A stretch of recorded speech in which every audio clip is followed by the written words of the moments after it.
안녕하세요. 저는 평범한 40대 주부였다가 어머니의 갑작스러운 죽음과 함께 예상치 못한 유산을 받게 된 천미경이라고 합니다. 지금부터 제가 겪은 믿기 어려운 일들에 대해 말씀드리려고 해요.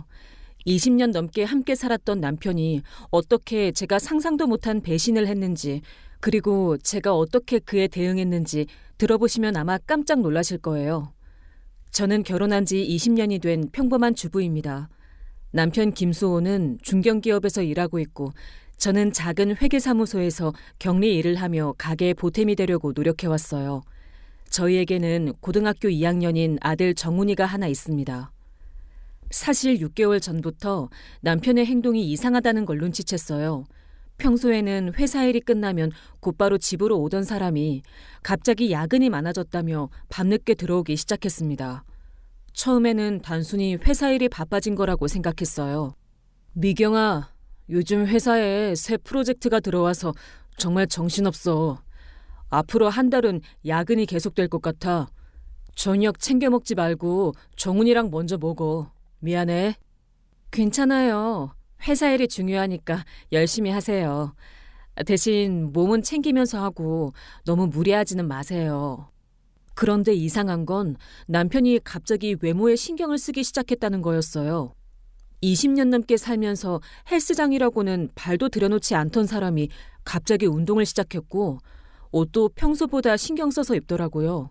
심지어 향수까지 뿌리기 시작했습니다. 더 결정적인 건 핸드폰 비밀번호를 바꾼 거였어요. 예전에는 서로 핸드폰을 자연스럽게 사용했는데 어느 순간부터 핸드폰을 집에서도 손에서 놓지 않더니 비밀번호까지 바꿔버렸어요. 엄마, 아빠 핸드폰 좀 빌려달라고 했는데 비밀번호 바뀌었다고 안 빌려줘요. 왜 갑자기 바꾼 거예요? 아, 그래? 아빠한테 물어봐야겠네. 아마 회사에서 보안 때문에 그런 게 아닐까? 하지만 속으로는 뭔가 이상하다는 생각이 계속 들었습니다. 그래서 조심스럽게 남편을 관찰하기 시작했어요. 그리고 한 달 정도 지났을 때 결정적인 증거를 발견하게 되었습니다. 어느 날 남편의 셔츠를 빨래하는데 긴 머리카락이 달려있는 거예요. 제 머리는 단발이었고 그 머리카락은 명백한 긴 머리였습니다. 처음에는 지하철이나 회사에서 우연히 묻은 거라고 생각하려고 했어요. 하지만 그런 일이 두세 번 더 반복되자 의심을 하지 않을 수 없었습니다. 그래서 저는 남편의 카드 사용 내역을 몰래 확인해 봤어요. 그런데 깜짝 놀랄 일이 벌어졌습니다. 제가 모르는 고급 레스토랑, 호텔, 심지어 여성용품을 파는 백화점에서의 결제 내역들이 있었어요. 특히 충격적이었던 건 매주 금요일마다 같은 호텔에서 결제가 이루어지고 있다는 것이었습니다. 이쯤 되니까 더 이상 우연이라고 생각할 수가 없었어요. 저는 사설 탐정을 고용할까도 생각해봤지만 비용도 만만치 않았고 무엇보다 확실한 증거가 나올 때까지 기다리기로 했습니다. 대신 제가 직접 남편을 미행하기 시작했어요. 그리고 드디어 결정적인 순간을 목격하게 됐습니다. 어느 금요일 오후 남편이 야근한다고 연락한 날이었어요. 저는 일부러 일찍 퇴근해서 남편 회사 근처에서 기다렸습니다. 오후 6시쯤 남편이 회사에서 나오는데 혼자가 아니었어요. 20대 후반으로 보이는 예쁜 여자와 함께 나오더니 그 여자의 허리에 손을 두르고 친밀하게 걸어가는 거였습니다. 저는 멀리서 그들을 따라갔어요. 두 사람은 고급 레스토랑에 들어갔고 저는 밖에서 기다리며 사진을 찍었습니다. 그리고 저녁을 먹고 나온 후에는 예상대로 호텔로 향했어요. 그 순간 정말 하늘이 무너지는 것 같았습니다. 20년을 함께 살아온 남편이, 제가 그렇게 믿었던 사람이 다른 여자와 이런 일을 하고 있다니요. 하지만 저는 그 자리에서 뛰어가서 소리를 지르거나 하지 않았어요. 오히려 더 냉정해졌습니다. 감정적으로 행동하면 오히려 제가 손해를 볼 것 같았거든요. 그래서 차근차근 증거를 더 모으기로 결심했습니다.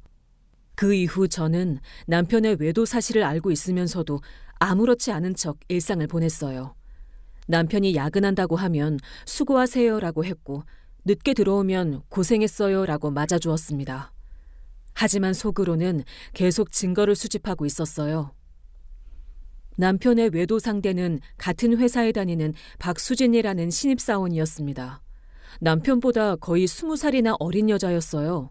알고 보니 남편이 그 여자의 직속 상사였고 몇 달 전부터 사내 연애를 시작한 것 같았습니다. 저는 변호사를 몰래 만나서 상담을 받기로 했어요. 이혼할 때 어떤 증거가 필요한지, 재산 분할은 어떻게 되는지 미리 알아두려고 했습니다.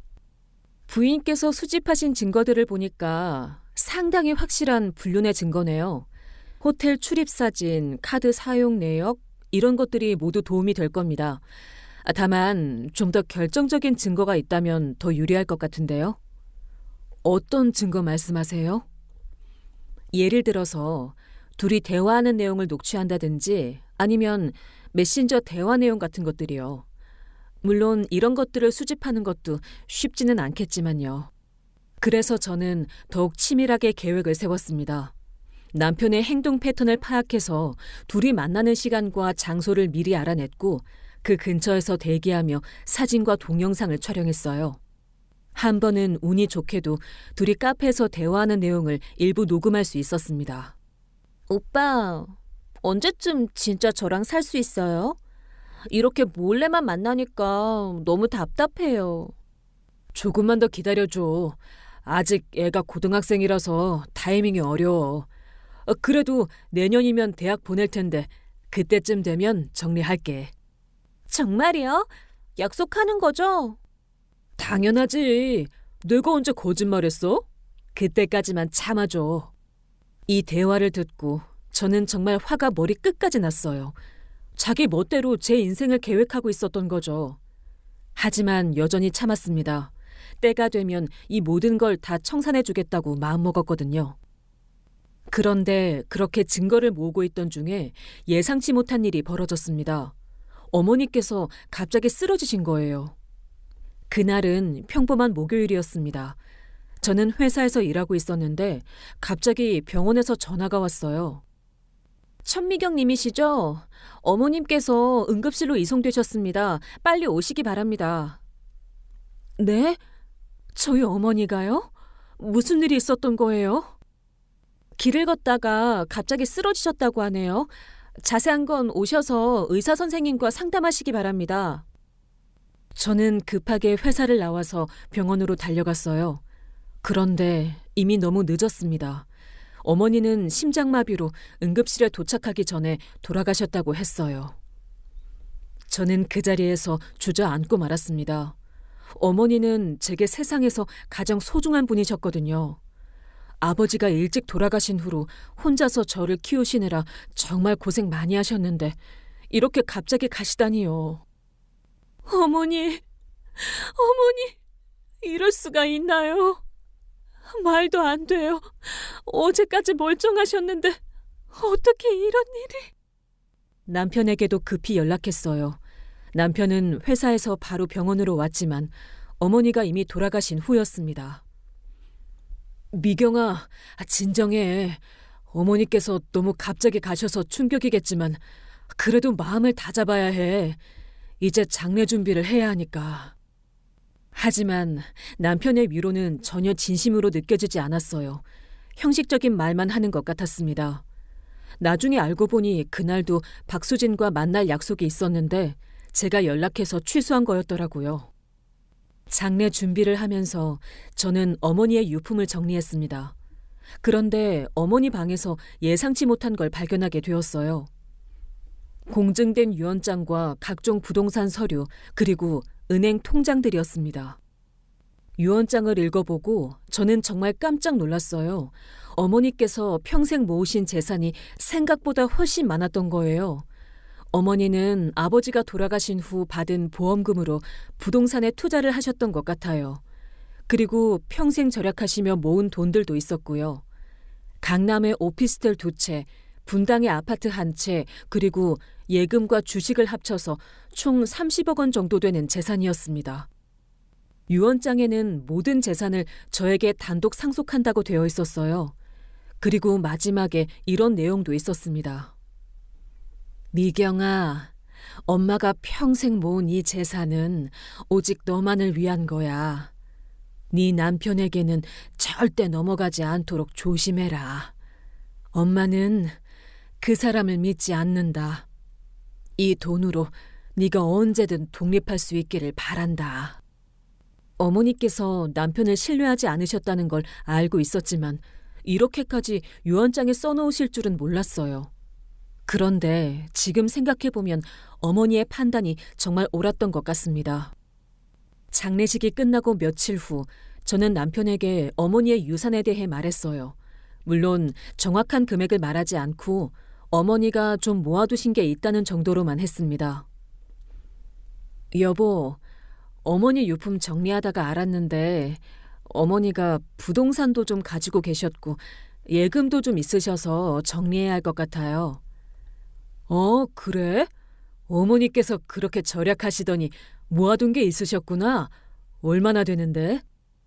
아직 정확히는 모르겠어요. 변호사 선생님과 상의해서 천천히 정리해봐야 할 것 같아요. 그래, 천천히 해. 그런데 상속세는 괜찮을 거야? 너무 많으면 세금이 부담될 텐데. 그런데 남편의 반응이 조금 이상했어요. 평소 같으면 고생 많았다거나 어머니께서 미경이 생각해서 모아두신 거다 이런 식으로 위로해줬을 텐데 자꾸 금액을 묻고 세금 걱정을 하더라고요. 며칠 후 상속 절차를 밟기 위해 변호사 사무실에 갔을 때 남편이 함께 가겠다고 했어요. 미경아, 나도 같이 가면 안 될까? 이런 법적인 절차는 복잡할 텐데 내가 도와줄 수 있을 것 같아서. 괜찮아요. 변호사 선생님이 다 설명해 주실 거예요. 회사 일도 바쁘시니까 그냥 계세요. 아니야. 이런 중요한 일인데 혼자 어떻게 해. 나도 가족인데 당연히 함께 해야지. 결국 남편과 함께 변호사 사무실에 갔습니다. 그런데 유산의 규모를 정확히 알게 되자 남편의 태도가 180도 바뀌었어요. 어머님께서 남겨주신 재산이 총 30억 원 정도 됩니다. 강남 오피스텔 2채가 각각 8억, 10억 정도 되고 분당 아파트가 7억, 그리고 예금과 주식이 5억 정도 되네요. 그 말을 듣는 순간 남편의 표정이 완전히 바뀌었어요. 눈이 번쩍 뜨이면서 흥분한 기색이 역력했습니다. 30억이요? 정말이요? 장모님께서 그렇게 많은 재산을 가지고 계셨더니. 네, 상속세를 제외하고도 상당한 금액이 될 것 같습니다. 다만 유언장에 단독 상속이라고 명시되어 있어서 김미경님 단독으로 상속받게 됩니다. 단독 상속이요? 그게 무슨 의미인가요? 말 그대로 김미경님만 상속받는다는 뜻입니다. 배우자나 다른 가족은 상속 대상이 아니라는 거죠. 그 순간 남편의 표정이 약간 굳어지는 걸 봤어요. 하지만 겉으로는 별일 아닌 것처럼 행동했습니다. 집으로 돌아오는 길에 남편이 말했어요. 미경아, 장모님께서 정말 대단하셨구나. 그렇게 많은 재산을 모아두시다니. 이제 우리도 좀 여유로워질 수 있겠어. 네, 어머니께서 평생 고생하시며 모아주신 거예요. 그런데 30억이면 정말 큰 돈이야. 우리 이제 집도 좀 더 좋은 데로 이사하고 정훈이 대학 등록금 걱정도 안 해도 되겠네. 남편이 자꾸 우리라는 표현을 쓰는 게 신경 쓰였어요. 분명히 제 단독 상속이라고 말했는데 말이에요. 그 이후로 남편의 태도가 눈에 띄게 달라졌습니다. 평소보다 저에게 더 친절해졌고 집안일도 도와주려고 하고 심지어 꽃까지 사와서 주더라고요. 미경아, 고생 많았어. 장례 치르고 상속 절차 밟느라 힘들었지? 내가 요즘 너무 바빠서 도움을 못 줘서 미안해. 앞으로는 내가 더 잘할게. 괜찮아요. 이제 어머니 일도 정리됐으니까 다시 일상으로 돌아가면 되죠. 그런데 말이야, 이제 재산도 좀 생겼으니까 우리 투자도 좀 해볼까? 부동산이나 주식 같은 거 말이야. 내가 회사에서 정보도 좀 얻을 수 있고. 아직은 좀 이른 것 같아요. 일단 상속세부터 정리하고 생각해보죠. 하지만 남편은 계속해서 재산 운용에 대한 얘기를 꺼내더라고요. 그리고 며칠 후에는 아예 직접적으로 요구를 했습니다. 미경아, 우리 진지하게 얘기 좀 해보자. 이제 30억이라는 큰 돈이 생겼는데 이걸 어떻게 관리할지 계획을 세워야 할 것 같아. 어떤 계획 말씀이에요? 일단 세금 절약도 해야 하고 투자도 해야 하고 그러려면 명의를 좀 분산시키는 게 좋을 것 같아. 부부 공동 명의로 바꾸는 것도 생각해 볼 만하고. 공동 명의요? 그래. 부부가 된 이상 재산도 공동으로 관리하는 게 맞다고 생각해. 게다가 세금 측면에서도 유리할 거야. 내 이름으로도 좀 옮겨놓으면 나중에 증여세도 절약할 수 있고. 저는 그 말을 듣고 정말 어이가 없었어요. 다른 여자와 바람 피우면서 제 재산에는 손을 뻗치려고 하다니요. 잠깐만요. 이 재산은 어머니가 저에게만 주신 거예요. 유언장에도 분명히 단독 상속이라고 되어 있었고요. 그건 그렇지만 우리가 부부잖아. 법적으로도 부부 재산은 공동재산으로 보는 경우가 많아. 특히 결혼 생활을 20년이나 했는데. 하지만 상속받은 재산은 고유재산으로 분류되지 않나요? 그래도 결혼 생활 중에 받은 거니까 애매한 부분이 있어. 그리고 이건 법적인 문제가 아니라 우리 가족의 문제야. 서로 믿고 사는 사이인데 이런 걸 가지고 따질 필요가 있나? 남편의 논리가 점점 황당해졌어요. 20년을 함께 살았다면서 서로 믿자고 하는데 정작 자기는 다른 여자와 바람 피우고 있으면서요. 그런데 남편의 요구는 거기서 끝나지 않았습니다. 며칠 후에는 아예 구체적인 금액까지 제시했어요. 미경아, 내가 생각해 보았는데 일단 절반 정도는 내 명의로 옮기는 게 어떨까? 15억 정도 말이야. 그러면 세금도 절약되고 투자도 다양하게 할 수 있을 거야. 15억을 당신 명의로 옮기자고요? 그래. 어차피 한 가족인데 명의가 뭐가 중요해. 오히려 분산해 놓는 게 안전할 거야. 혹시라도 무슨 일이 생겼을 때 한 명의로만 되어 있으면 위험할 수도 있고. 무슨 위험 말씀이에요? 예를 들어서 사고나 병으로 의식을 잃는다든지 아니면 사업 실패로 빚을 지게 된다든지 그런 상황 말이야. 그럴 때 재산이 한 명의로만 되어 있으면 다 날아갈 수도 있어. 정말 말도 안 되는 논리였어요. 자기 명의로 옮겨놓으면 더 안전하다는 게 어떻게 말이 되나요? 좀 더 생각해 볼게요. 이런 큰 결정을 성급하게 내릴 수는 없잖아요. 천천히 결정해 봐요. 뭘 더 생각해? 나는 네 남편이야. 20년을 같이 살면서 내가 언제 너한테 해로운 일을 했어? 서로 믿지 못하면 부부가 무슨 의미가 있겠어? 그 말을 듣고 정말 웃음이 나왔어요. 지금도 다른 여자와 바람 피우고 있으면서 저보고 믿으라고 하다니요. 하지만 저는 여전히 남편의 외도 사실을 모르는 척했어요. 아직 때가 아니라고 생각했거든요. 알겠어요. 조금만 더 시간을 주세요. 변호사 선생님과도 상의해보고 결정할게요. 하지만 남편은 제가 계속 미루자 점점 짜증을 내기 시작했어요. 도대체 뭘 그렇게 고민해? 변호사가 뭐라고 하든 결국 우리가 결정할 문제잖아. 부부 사이에 이런 것까지 변호사 의견을 들어야 해? 중요한 문제니까 신중하게 하려는 거예요. 신중한 것도 좋지만 너무 오래 끌면 안 돼. 세금 문제도 있고 투자 기회도 놓칠 수 있어. 그리고 어느 날 남편이 저 몰래 엄청난 일을 저질렀습니다. 회사에서 돌아온 남편이 갑자기 활기차게 말하더라고요. 미경아, 좋은 소식이 있어. 오늘 부동산에 다녀왔는데 정말 좋은 매물을 찾았어. 강남 신축 아파트인데 15억 정도 하는 거야.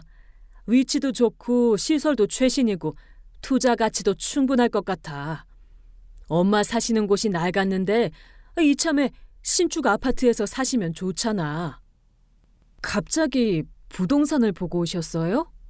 어, 어차피 집도 바꿔야 하고 투자도 해야 한다고 생각해서 알아본 거야. 그런데 이 매물이 정말 괜찮더라. 지금 계약하면 특별 할인도 해준다고 하고. 하지만 아직 상속 절차도 끝나지 않았는데 너무 성급한 것 아니에요?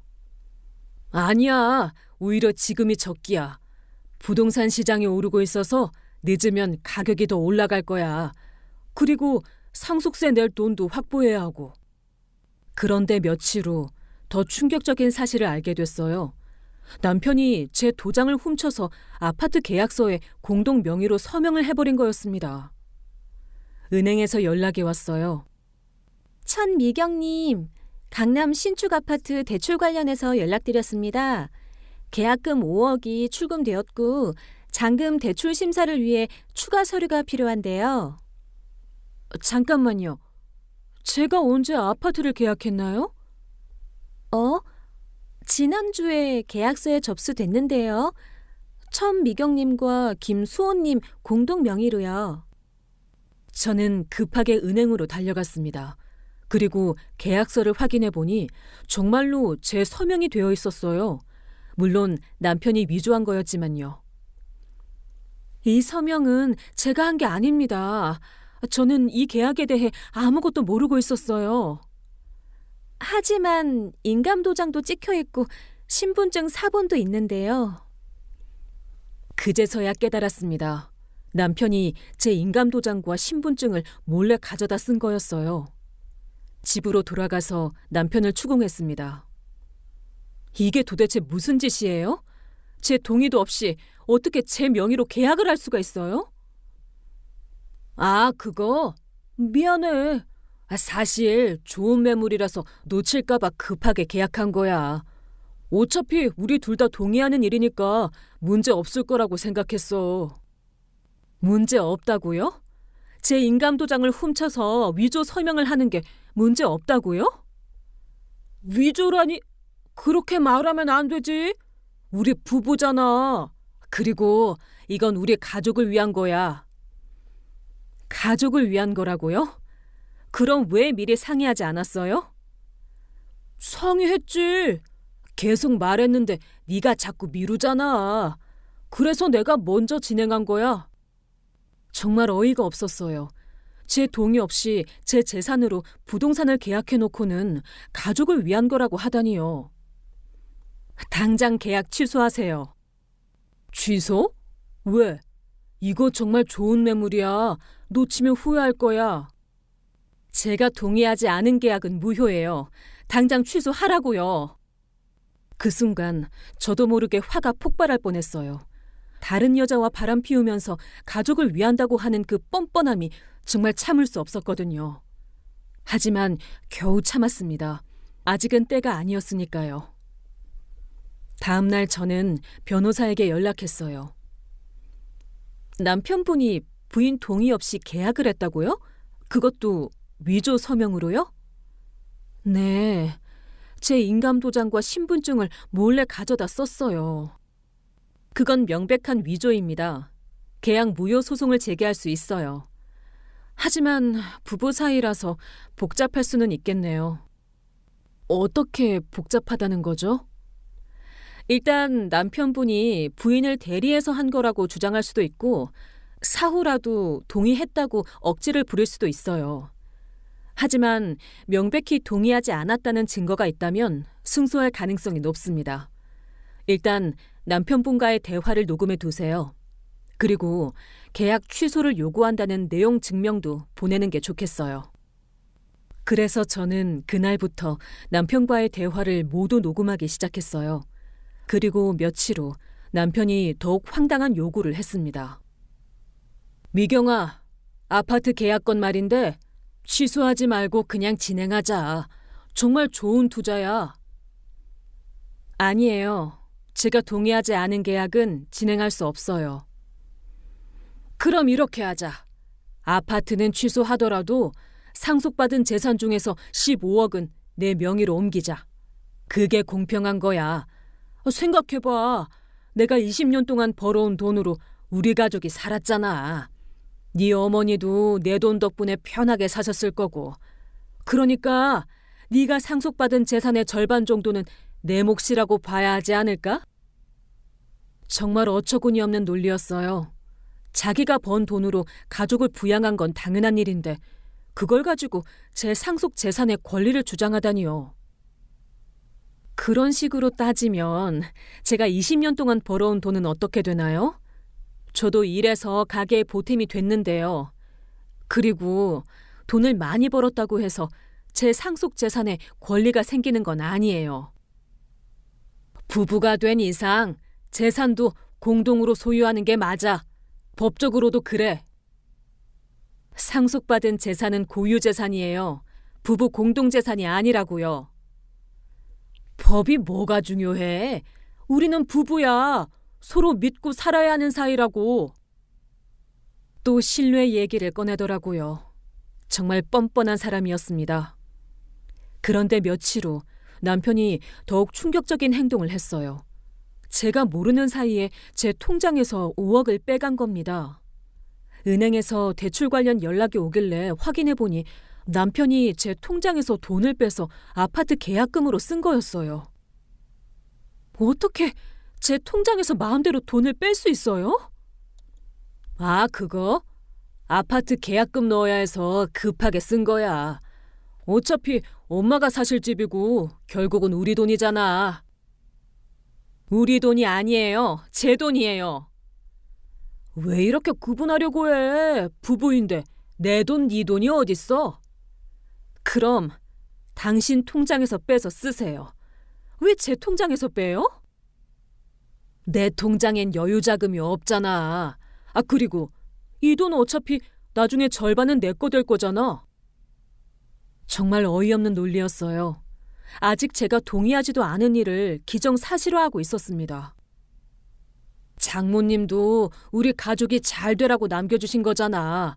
그런데 네가 혼자서만 갖겠다고 하면 장모님이 좋아하시겠어? 어머니를 들먹이는 그 말에 정말 화가 났어요. 어머니는 분명히 남편을 신뢰하지 않는다고 유언장에까지 써놓으셨는데요. 그날 밤 저는 남편과 큰 싸움을 했어요. 제발 제 재산에 손대지 마세요. 그리고 제 동의 없이 함부로 계약하지도 마시고요. 동의? 내가 언제부터 네 동의를 받고 살았어? 우리가 무슨 남남이야? 지금까지와는 차원이 다른 문제예요. 30억이라는 큰 돈이에요. 그래, 큰 돈이야. 그러니까 더더욱 나한테도 권리가 있는 거지. 내가 20년 동안 이 집안을 위해서 얼마나 희생했는데. 희생이요? 당신이 무슨 희생을 했다는 거예요? 매일 회사 가서 돈 벌어오는 게 희생 아니야? 가족 부양하는 게 쉬운 일이야? 그건 가장으로서 당연한 의무죠. 저도 일해서 가게에 보탬이 됐고요. 너 번 돈이랑 내가 번 돈이랑 비교가 돼? 주 수입은 내가 담당했잖아. 그렇다고 해서 제 상속 재산에 권리가 생기는 건 아니에요. 아이고, 법 타령 그만 좀 해. 우리는 법으로 사는 사이가 아니라 정으로 사는 부부라고. 그 순간 정말 웃음이 나왔어요. 정으로 산다는 사람이 다른 여자와 바람 피우고 있으니까요. 그 뻔뻔한 거짓말을 들으니까 더 이상 참을 수 없었어요. 하지만 아직은 때가 아니라고 생각해서 그냥 방으로 들어가 버렸습니다. 그런데 며칠 후 더욱 충격적인 일이 벌어졌습니다. 남편이 저 몰래 또 다른 계약을 진행하고 있었던 거예요. 이번에는 사업자금 대출을 받으려고 제 부동산을 담보로 잡으려고 했던 겁니다. 다행히 은행에서 본인 확인 전화가 와서 알게 됐어요. 김미경님, 부동산 담보대출 신청하신 건 맞으시죠? 아니요. 저는 대출 신청한 적 없어요. 어? 그런데 신청서가 들어왔는데요. 남편분이 대리로 신청하신 건 아니세요? 제가 남편에게 대리 신청을 부탁한 적 없습니다. 즉시 취소해 주세요. 그날 저녁 남편과 대판 싸웠어요. 제 부동산을 담보로 대출 받으려고 했다고요? 사업 자금이 필요해서 그런 거야. 어차피 곧 내 명의로 넘어올 건데 미리 쓰는 게 뭐가 문제야? 곧 당신 명의로 넘어온다고 누가 그랬어요? 부부 공동재산이니까 당연히 그렇게 되는 거지. 부부 공동재산이 아니라고 했잖아요. 법적으로는 그럴 수도 있지만 실질적으로는 공동재산이야. 우리가 같이 살면서 같이 쓸 돈인데 명의가 뭐가 중요해? 그럼 왜 계속 당신 명의로 옮기려고 하는 거예요? 그게 사업하려면 내 명의가 필요해서 그래. 사업 말고 다른 이유는 없나요? 다른 이유? 무슨 다른 이유? 혹시 다른 여자와 새로 시작하려고 하는 건 아니에요? 그 말을 하는 순간 남편의 표정이 굳어졌어요. 뭐? 무슨 소리야? 제가 모를 거라고 생각했어요? 미경아, 너 뭔 소리 하는 거야? 갑자기 왜 이래? 저는 다 알고 있어요. 당신이 회사 신입사원 박수진 씨와 6개월째 바람 피우고 있다는 것, 매주 금요일마다 호텔에서 만나고 있다는 것, 그리고 저랑 이혼하고 그 여자와 새로 시작하려고 계획하고 있다는 것까지요. 남편이 하얗게 질렸어요. 그건 뭐예요? 부정하실 거예요? 미경아, 잘못하는 거야. 수진이는 그냥 회사 후배고. 후배요? 후배랑 호텔에 가세요? 후배한테 목걸이 사주고 같이 부동산 보러 다니세요? 남편이 더 이상 변명할 수 없다는 표정을 지었어요. 미경아, 일단 진정하고 얘기해보자. 진정하라고요? 20년을 속이고 살아온 사람이 저한테 진정하라고 해요? 20년을 속였다니 그렇게 말하면 안 되지. 우리 사이에 문제가 있었던 건 사실이지만 문제가 있었다고요? 일방적으로 바람 피운 게 서로 문제가 있었던 거예요? 그게 우리 사이가 예전 같지 않았잖아. 대화도 없고 서로 무관심하고. 그래서 바람 피워도 된다는 거예요? 그런 뜻이 아니야. 나도 실수했어. 인정해. 하지만 이제라도 우리 다시 시작할 수 있지 않을까? 하지만 저는 이미 마음의 결정을 내린 상태였어요. 그 다음 날부터 저는 본격적으로 이혼 준비를 시작했어요. 지금까지 모은 모든 증거들을 정리하고 변호사와 상의해서 재산 분할과 위자료 청구 계획을 세웠습니다. 부인께서 가지고 계신 증거들로 보면 이혼 소송에서 상당히 유리한 위치에 있습니다. 특히 상대방의 불륜이 명백하고 재산을 임의로 처분하려고 한 증거도 있으니까요. 재산 분할은 어떻게 되나요? 상속받으신 재산은 고유재산이므로 분할 대상이 아닙니다. 그리고 상대방의 귀책 사유가 크므로 오히려 위자료를 받을 수 있어요. 남편이 임의로 빼간 돈은 어떻게 하죠? 당연히 돌려받을 수 있습니다. 배우자라 하더라도 상대방 동의 없이 재산을 처분할 권한은 없거든요. 그리고 며칠 후 저는 남편에게 최후 통첩을 했어요. 자, 이혼 협의서예요. 서명하세요. 이혼 협의서? 미경아, 너 정말 이혼하려는 거야? 네. 더 이상 당신과 살 수 없어요. 미경아, 제발 다시 한 번만 생각해봐. 우리가 이렇게 끝날 수는 없잖아.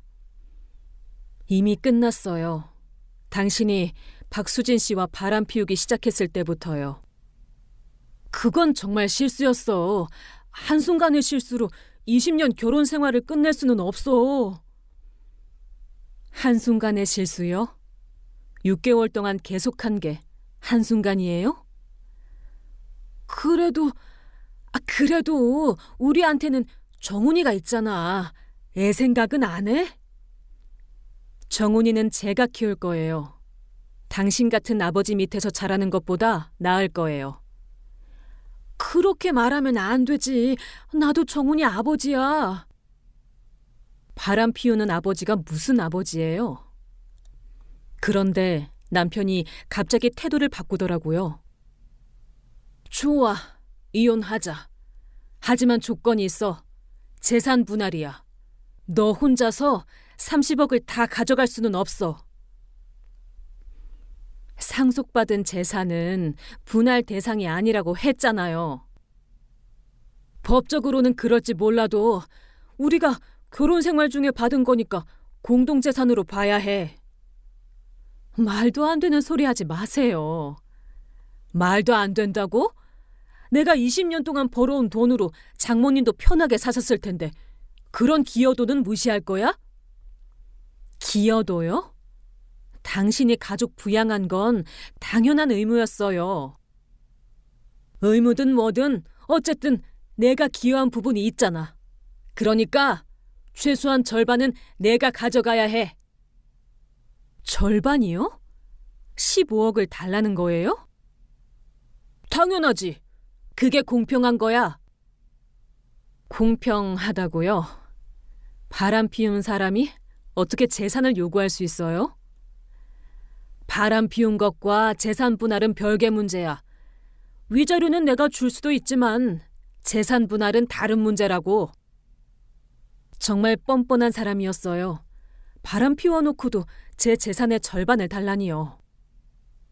위자료 얼마 주실 거예요? 한 5천만 원 정도? 5천만 원이요? 20년 결혼 생활을 배신한 것에 대한 위자료가 고작 5천만 원이에요? 그럼 얼마를 원해? 10억이요. 10억? 말도 안 돼. 위자료가 그렇게 많을 리가 없어. 그럼 재산 분할도 말도 안 되는 거죠. 이건 다르다니까. 뭐가 달라요? 재산 분할은 법적 권리고 위자료는 도덕적 문제야. 그럼 도덕적 문제는 중요하지 않다는 거네요? 그런 뜻이 아니야. 우리는 계속 평행선을 달렸어요. 남편은 끝까지 제 재산의 절반을 요구했고 저는 절대 줄 수 없다고 했습니다.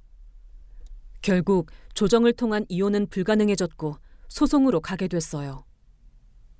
소송 과정에서 남편 측 변호사가 황당한 주장을 했습니다. 결혼 생활 20년 동안 남편은 주수입을 담당했고 그 덕분에 처가에서도 경제적 도움을 받을 수 있었습니다. 따라서 처가에서 받은 상속재산도 부부 공동의 노력으로 형성된 것으로 봐야 합니다. 정말 말도 안 되는 논리였어요. 어머니가 평생 절약해서 모은 돈을 남편의 공로라고 하다니요. 저희 변호사가 반박했습니다. 상속재산은 명백한 고유재산입니다. 그리고 피고의 불륜 행위가 명백히 증명되는 상황에서 재산 분할을 요구하는 것은 부당합니다. 그리고 제가 모아둔 모든 증거들이 법정에 제출됐어요. 호텔 출입사진, 카드 사용 내역, 둘이 함께 있는 영상, 그리고 대화 녹취까지요. 특히 남편이 박수진과 곧 돈이 생기면 좋은 곳으로 이사가자고 한 대화가 결정적이었어요. 피고는 원고와 결혼 생활을 유지하면서 동시에 제3자와 불륜 관계를 유지해왔고 심지어 원고의 상속재산을 임의로 처분하려고 시도했습니다. 이러한 행위는 명백한 배임 행위입니다. 남편 측에서 최후 변론을 했지만 소용없었어요. 피고도 깊이 반성하고 있으며 가정 회복을 위해 노력할 의지가 있습니다. 그러나 피고의 행위로 인한 부부관계는 이미 회복 불가능한 상태에 이르렀다고 판단됩니다. 결국 법원의 판결이 나왔어요. 혼인관계 파탄의 책임은 전적으로 피고에게 있으며 원고의 상속재산에 대한 분할 청구는 받아들일 수 없습니다. 다만 피고는 원고에게 위자료 2억 원과 임의로 사용한 재산 5억 원을 반환하라고 명령합니다. 저는 완전한 승리를 거둔 거예요. 제 재산은 한 푼도 빼앗기지 않았고 오히려 위자료까지 받게 됐습니다. 판결 후 남편이 저에게 다가왔어요. 미경아, 이렇게 끝내면 안 돼. 우리 다시 한번 생각해보자. 이미 끝났어요. 판결도 나왔고요. 판결이 나왔다고 해서 우리 관계까지 끝나는 건 아니잖아. 우리 다시 시작할 수 있어. 미경아, 정말 마지막이야. 제발 한 번만 더 기회를 줘. 기회는 이미 충분히 줬어요. 그럼 적어도 정훈이 때문에라도. 정훈이 얘기 그만하세요. 정훈이는 이미 모든 걸 알고 있어요. 실제로 고등학생인 아들 정훈이는 부모의 상황을 다 알고 있었어요. 처음에는 충격을 받았지만 아버지의 행동을 이해할 수 없다며 저 편을 들어줬습니다. 엄마, 아빠가 그런 짓을 했다는 게 믿어지지 않아요.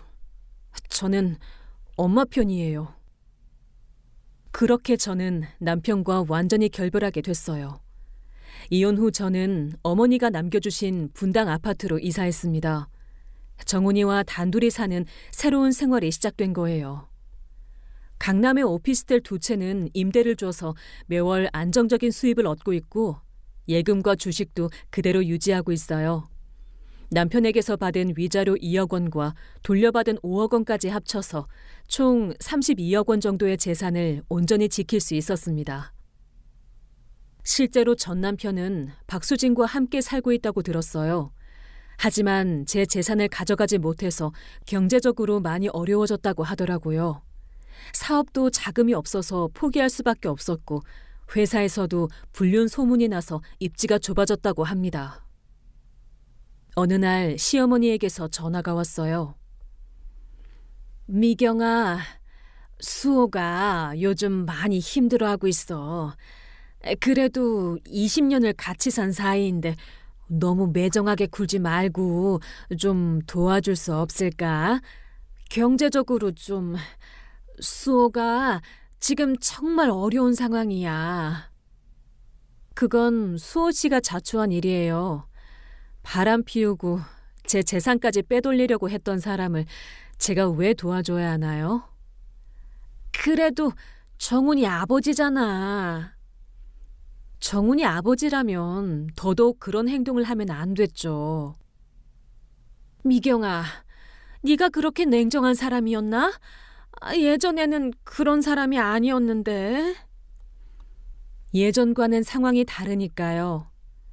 배신당한 사람이 냉정해지는 건 당연한 거 아닌가요? 어머니, 수호 씨가 정말 도움이 필요하다면 박수진 씨한테 부탁하세요. 이제 저랑은 남남이니까요. 그렇게 단호하게 말씀드렸더니 시어머니도 더 이상 뭐라고 하지 않으셨어요. 몇 달 후에는 전 남편이 직접 찾아왔어요. 미경아, 나 좀 도와줄 수 없을까? 요즘 경제적으로 너무 어려워서 대출이라도 좀 해줄 수 있을까? 대출이요? 박수진 씨한테 부탁하세요. 수진이는 지금 상황이 좀 복잡해. 사실 우리 헤어졌어. 내가 재산이 없어지니까 수진이가 떠났어. 알고 보니 그 여자도 돈만 보고 나한테 접근한 거였어. 저는 그 말을 듣고 웃음이 나왔어요. 그래서 지금 저한테 다시 와서 도움을 달라고 하시는 거예요? 미경아, 나 정말 잘못했어. 이제야 네가 얼마나 소중한 사람인지 알겠어. 정말이야. 수진이와 함께 있으면서도 계속 네 생각 났어. 너만큼 좋은 여자는 없었어. 그런 좋은 여자를 왜 배신하셨어요? 한순간 정신이 나갔었나 봐. 정말 바보 같은 짓이었어. 미경아, 우리 다시 시작할 수 없을까? 나는 정말로 반성하고 있어. 하지만 결국 전 남편은 아무것도 얻지 못하고 돌아갔어요. 그 후 몇 번 더 찾아왔지만 저는 만나주지 않았습니다. 아파트 경비실에 출입을 금지해달라고 부탁했거든요. 이제 1년이 지났는데 저는 정말 행복하게 살고 있어요. 정훈이는 좋은 대학에 합격했고 저는 여전히 격리일을 하면서 보람을 느끼고 있습니다. 어머니가 남겨주신 재산 덕분에 경제적으로 여유로워졌지만 그보다 더 중요한 건 정신적인 자유를 얻었다는 거예요. 더 이상 바람 피우는 남편 눈치를 보며 살 필요가 없어졌으니까요. 엄마가 정말 자랑스러워요. 아빠한테 속지 않고 똑똑하게 대처한 게 대단해요. 정훈아, 인생에서 가장 중요한 건 자존심이야. 아무리 가족이라도 나를 배신하는 사람한테는 단호해야 해. 네, 알겠어요. 저도 엄마처럼 똑똑한 사람이 되고 싶어요. 요즘 가끔 전 남편이 어떻게 지내고 있는지 궁금하긴 해요. 들리는 소문으로는 박수진과도 결국 헤어졌고 회사도 그만두고 임시직으로 일하고 있다고 하더라고요. 하지만 전혀 동정심이 들지 않아요. 자업자득이니까요. 어제 어머니 산소에 가서 인사를 드렸어요. 어머니가 남겨주신 유산 덕분에 제가 새로운 인생을 시작할 수 있게 됐어요. 정말 감사해요. 그리고 어머니가 남편을 믿지 말라고 하신 말씀이 맞았어요. 어머니의 지혜 덕분에 제가 바보가 되지 않을 수 있었어요. 바람이 불면서 나뭇잎들이 흔들리는데 마치 어머니가 대답해 주시는 것 같았어요. 지금 생각해보면 남편의 바람을 발견했을 때 감정적으로 행동하지 않고 차근차근 증거를 모은 게 정말 잘한 일이었던 것 같아요. 만약 그때 감정에 휩싸여서 바로 따져들었다면 이렇게 좋은 결과를 얻지 못했을 거예요. 그리고 어머니의 유산을 온전히 지켜낸 것도 뿌듯해요.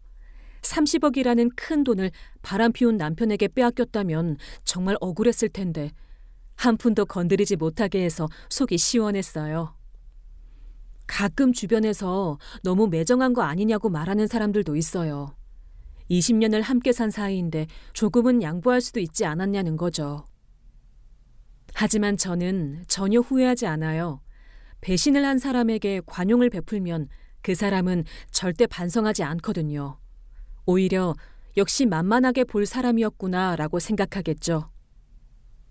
실제로 전 남편이 지금까지도 저한테 도움을 요청하는 걸 보면 아직도 저를 만만하게 보고 있는 것 같아요. 하지만 이제는 저도 예전의 그 순진한 천미경이 아니랍니다. 엄마, 우리 다음 주말에 제주도 여행 갈까요? 요즘 날씨도 좋고 해서요. 좋아, 우리 둘이서 힐링 여행 떠나자. 엄마 재산이 많아져서 좋네요. 예전에는 여행 한 번 가는 것도 계산해봐야 했는데. 돈이 많아져서 좋은 게 아니라 자유로워져서 좋은 거야. 더 이상 바람 피우는 아빠 눈치 보면서 살 필요가 없으니까. 맞아요. 아빠 있을 때는 집 분위기도 안 좋았는데 지금은 정말 평화로워요. 정말 그래요. 돈보다 중요한 건 마음의 평화인 것 같아요. 이제 저는 50을 앞둔 나이지만 새로운 인생을 시작하는 기분이에요. 경제적으로 여유가 생겼으니까 하고 싶었던 일들도 해볼 수 있을 것 같고요. 이제 정말 모든 게 정리됐어요. 전 남편과는 완전히 연을 끊었고 시댁과도 최소한의 연락만 유지하고 있어요. 정훈이와 저 둘이서 평화롭고 행복하게 살고 있습니다. 어머니가 남겨주신 30억 원은 여전히 안전하게 보관되고 있고 그 돈으로 정훈이 교육비도 충분히 마련했어요.